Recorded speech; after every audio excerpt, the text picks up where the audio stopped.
it's Darby from rejoiceandcreate.com. Thanks for stopping by today. Seeing as this Sunday coming up is Palm Sunday and it starts the week of our Lord's Passion, I had to do a project that was specifically for the Christian Easter basket, and that's this one. Now this is a little treat box and it's 2 inches square by 1 inch deep. And what makes it so special is when you open it up, it opens into a cross. And inside the treat is the lamb. And I used one of these, which is the Lindt Lamb, but it certainly represents the Lamb of God who sacrificed to save the world. Now I have another sample here, and this one says he is not here on the front. And again, this also opens up to a cross. Now this one I did not round the corners on, this one I did. You can do whatever you want to for your preference. All right, let me show you what we use. For the cross, you need a piece of cardstock that is 5.5 by 7.5. And for the little box inside of it, you need a piece of cardstock that is just under 4 inches by 4 inches. So if the truth be told, it's 3 15/16 of an inch by 3 15/16 of an inch. If you don't have that kind of measurement, all you have to do is just pull the cardstock just inside the 4-inch line and cut it both ways that way. And for this cross, I actually used a wood textured embossing folder after I made my cross, and I ran it through to give you that wood texture. But if you don't have one, I actually did this one with just a scoring stylus. Now it's a bit more subtle, but I'll show you how I did this one. And you can use whatever sentiments you want. If you don't have any Easter ones that are specifically Christian, simply put a symbol of the spring of new life, a flower or a butterfly, something on the front, and then Happy Easter on the inside. When it opens to the inside, Christians will know what it means. All right, so let's go ahead and get scoring. All right, so let's start with our 5.5 inch by 7.5 inch piece for the cross.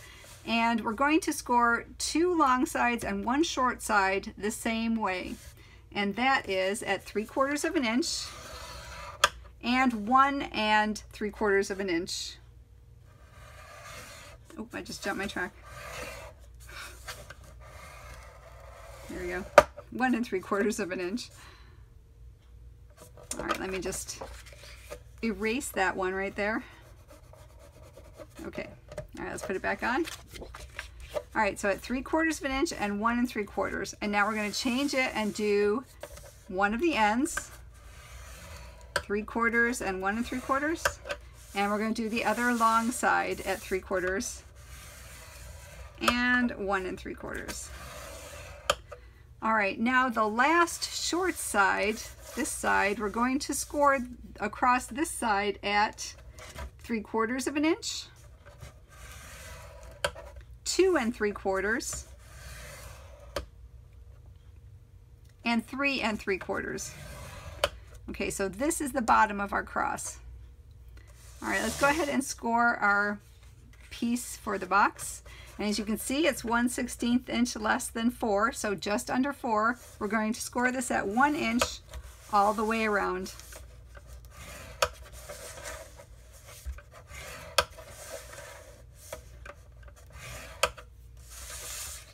All right, so let's go ahead and put the box together. So we're ready on that one. Go ahead and fold the score lines.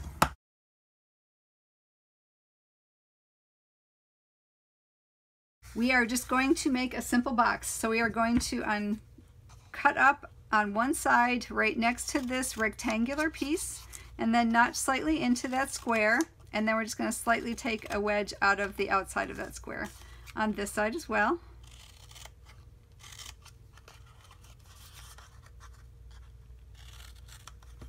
Okay, and repeat that on the opposite side. Okay, so this is what we have. We're just going to glue the sides together.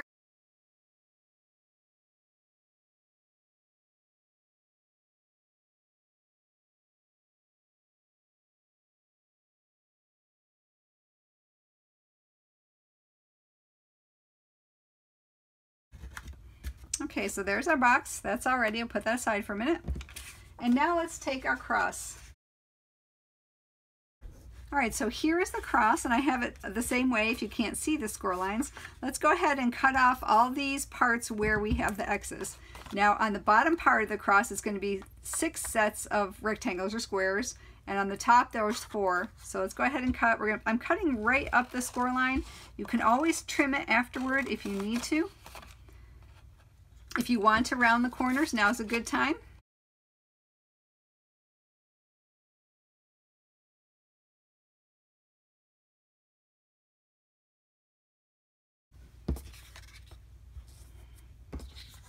And now is a very good time to run it through your embossing folder. And what I did, because I had a smaller embossing folder, if you have a 6x6 that works really well, but mine's not quite that size.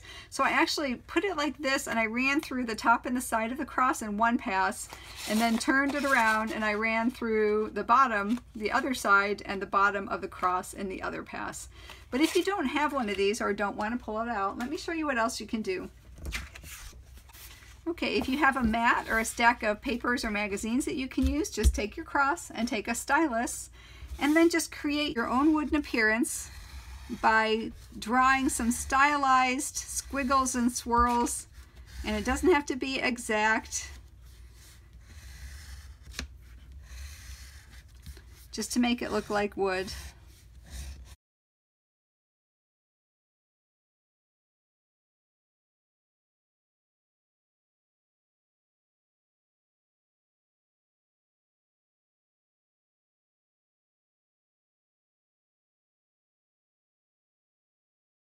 Okay, so that gives a little bit of a wood texture, even if you don't have a wood embossing folder. You can see that. You know, it's kind of subtle. It doesn't show as strongly on the outside as an embossing folder would, but then it's nice because you just reveal it as you open this up. All right, so let's go ahead and make our cross. Fold and burnish these score lines.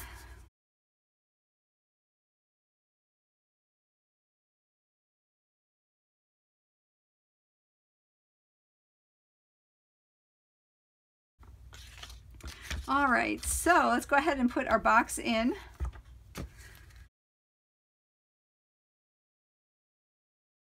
So it should fit right in there. So let's go ahead and put that down and then bring up your sides to make sure that you're centered. Okay, so we're centered in there. And we make sure everything closes around it. All right. Now to put the lamb in there, I went ahead and used a little bit of shred because I didn't want him rattling around. He's actually a little bit taller than he is wide, so I took that. And then I went ahead and put a red bow or a deep purple bow on him and snugged him down into the box. Now I also already created my sentiments for this one, and this one's a Happy Easter. If you don't have anything that's He is Risen or Easter Blessings, you can simply use a Happy Easter one, and I'm just putting it down here on the bottom.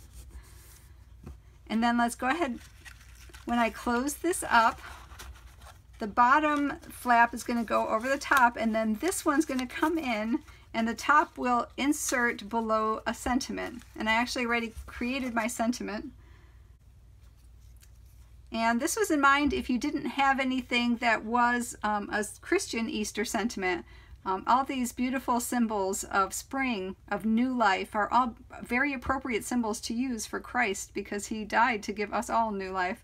So I have a butterfly and a flower on this one, and that's what I'm going to use. And the way we put that in there is go ahead and close up your box, close the bottom up, and then close the top down over it. And then right below that flap, go ahead and stick either some foam dots or your foam tape. And then you can relax that for a minute. And I went and put another one below as well. We'll take those off and put our sentiment on.